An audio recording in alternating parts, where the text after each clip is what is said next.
Ingine ni kwamba Rais William Ruto ametia saini kuwa sheria mswada wa hazina ya kitaifa ya miundombinu kuwa baada ya mswada huo kupitishwa na bunge la kitaifa mwishoni mwa wiki iliyopita.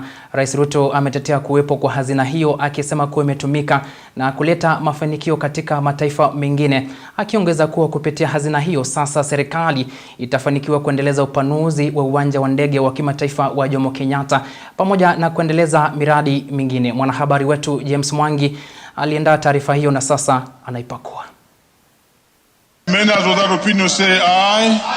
Baada ya bunge la kitaifa kupitisha mswada wa hazina ya kitaifa ya miundo msingi mwishoni mwa wiki iliyopita,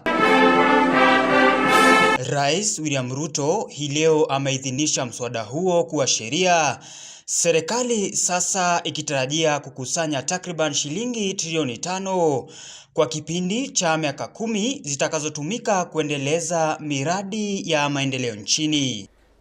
Today I have signed into law the National Infrastructure Fund.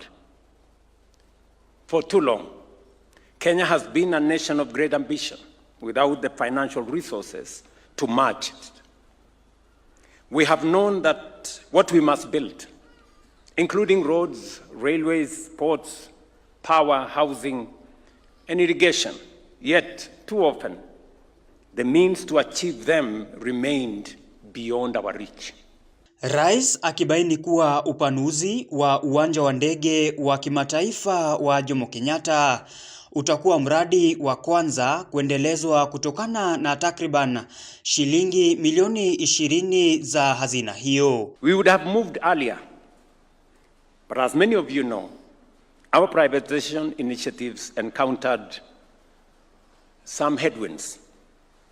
Around the same time, we sought to expand, for example, the Jomo Kenyatta International Airport through a public-private partnership. That proposal also met very strong resistance. Today, I am pleased to announce that the expansion of the Jomo Kenyatta International Airport will be the first major project financed through this new model of financing under the National Infrastructure Fund.